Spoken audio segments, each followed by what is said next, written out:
আসসালামু আলাইকুম। আশা করি আপনারা সবাই ভালো আছেন। আমি সলিউশন ফর আইসিটি থেকে তানজিম তানভীর বলছি। আমরা প্রতিবারের মতো এবারও হাজির হয়ে গেছি। আমাদের একজন ছাত্র, আমরা প্রতিটা কোর্স কমপ্লিট করার পর আমাদের ছাত্রদের কাছ থেকে জানতে চাই তাদের প্রস্তুতি কি বল, বা তারা কতটুকু আমাদের কাছ থেকে শিখতে পারছে, বা আমরা কতটুকু তাদেরকে গাইডলাইন দিতে পারছি। সেই ধারাবাহিকতা রক্ষার্থে আমাদের একজন ছাত্র আপনাদের সামনে আছেন, দেখতে পাচ্ছেন আপনারা, জনাব মোহাম্মদ সাম্য। আমরা জানতে যাব সাম্যর কাছ থেকে যে সাম্যর প্রস্তুতি কেমন, বা আমাদের সলিউশন ফর আইসিটি থেকে সাম্য কতটুকু ক্যারি করতে পারছে, বা তার রেজাল্টগুলো কেমন। সে একটি পরীক্ষা দিছে, সেই পরীক্ষায় আমাদের কাছ থেকে পরে যেই কোশ্চেনগুলো দেখেছে সেই কোশ্চেনগুলো থেকে কমন ছিল কিনা, এই সম্পর্কে আমরা জানতে চাবো। তো সাম্য, কেমন আছেন? আলহামদুলিল্লাহ ভালো আছি। আপনি ভালো আছেন? জি আলহামদুলিল্লাহ। প্রথমে আপনার পরিচয়টা যদি একটু দিতেন। আমার নাম মোহাম্মদ নাহিয়ান নাসির সাম্য। আমি আদমজি ক্যান্টনমেন্ট কলেজে একাদশ শ্রেণীতে পড়ছি, মানে ফার্স্ট ইয়ারে পড়ছি। পাশাপাশি সলিউশন ফর আইসিটি থেকে আমি আইসিটি কোর্সটি করছি। আচ্ছা, সো সাম্য, আপনি তো আদমজির একজন স্টুডেন্ট, সেক্ষেত্রে আমাদের সলিউশন ফর আইসিটিতে আসলেন, আপনার ফার্স্ট ইয়ারের কোর্সটা কমপ্লিট। সাম্য, আপনার এখন এই কোর্স থেকে যে আপনি একটা পরীক্ষা দিলেন, এই পরীক্ষায় কতটুকু কমন আসছে বলে আপনার মনে হয়?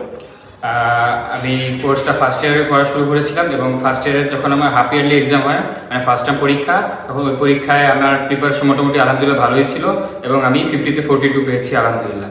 তো আলহামদুলিল্লাহ, আপনি 50-তে 42 নাম্বার পেয়েছেন। আমার মনে হয় যে এর থেকে আরেকটু বেটার করলে আমার কাছে আরেকটু ভালো লাগতো, কারণ 50-তে অ্যাটলিস্ট 46 পায় বা 45 পেলে আমার মনে হয় এটা ঠিক আছে। আপনি চাইবেন যে এর থেকে আরও একটু ইনক্রিজ করতে, এবং আপনার যে আদমজির কোশ্চেন প্যাটার্নগুলো ছিল, আদমজির কোশ্চেন প্যাটার্ন যেগুলো ছিল সেগুলোকে আমরা আমাদের এক্সারসাইজে করানো হয়েছে, বা সেই ধরনের কোশ্চেন কি আপনি কমন পেয়েছেন? জি, আমাদের আপনাদের এই কোর্সে সব ধরনের কোশ্চেনই বোর্ডের প্লাস কলেজের যত ধরনের কোশ্চেন আছে সব ধরনের কোশ্চেনই করানো হয়েছে, এবং আমি আলহামদুলিল্লাহ কমনও পেয়েছি। আচ্ছা, আপনার প্রস্তুতি এখন কেমন, আপনি কি মনে করেন? হ্যাঁ, আলহামদুলিল্লাহ আমার প্রস্তুতি এখন আগের থেকে অনেক বেটার হয়েছে, এবং নেক্সট পরীক্ষা ইনশাল্লাহ আমি 50-তে 50 পাবো ইনশাল্লাহ। আচ্ছা, যাক আলহামদুলিল্লাহ।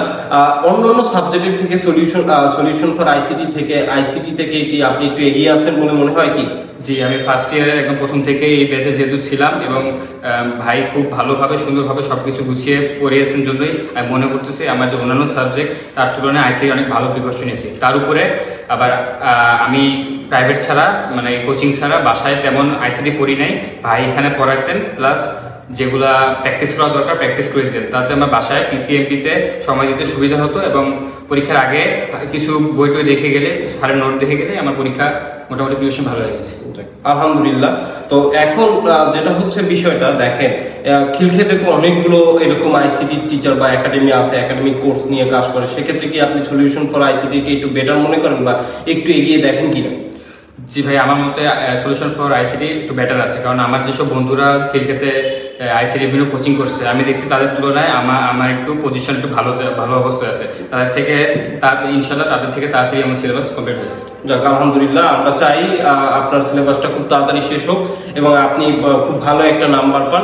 এখন সম্ভব আমার প্রশ্ন হচ্ছে যে আপনাদের যারা জুনিয়র আছে, যারা এখন কলেজে ভর্তি হবে, বা এইচএসসি 2026 ব্যাচ, তাদের প্রতি আপনার কি মেসেজ থাকবে, বা আপনি আপনার জায়গা থেকে তাদেরকে কি বলতে চান?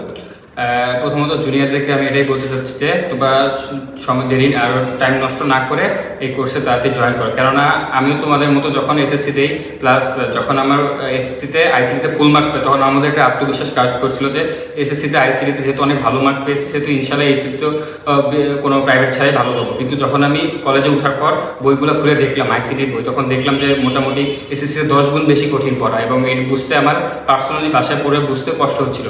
তখন আমি যোগাযোগ করে সলিউশন ফর আইসিটি ঠিকানা পেলাম, এবং এখানে এসে ভর্তি হলাম। এখন আলহামদুলিল্লাহ আমার কাছে আইসিটি ক্লাস 19-এর মতো ইজি লাগে।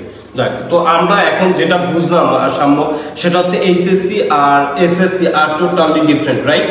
জি, এবং যারা এসএসসিতে পরীক্ষা দিয়ে এসেছো তাদেরকে বলে রাখবো তারা যেন এসএসসির মতো সহজ ইন্টারের আইসিটি মনে না করো, এবং যত তাড়াতাড়ি সম্ভব আইসিটি পড়া শুরু করে দাও। আচ্ছা, আমি মনে করি কোনো সাবজেক্টই কঠিন না, আবার কোনো সাবজেক্টই সোজা না। যদি আপনারা আয়ত্তে থাকলে প্রতিটা সাবজেক্টই সোজা। যাই হোক, ভালো থাকবেন সাম্য, সুস্থ থাকবেন। আর আমাদের সলিউশন ফর আইসিটির পক্ষ থেকে আপনাদেরকেও শুভেচ্ছা। আমাদের পরবর্তী কোনো সাবজেক্ট রিভিউ আগ পর্যন্ত সবাই ভালো থাকেন, সুস্থ থাকেন। আল্লাহ হাফেজ।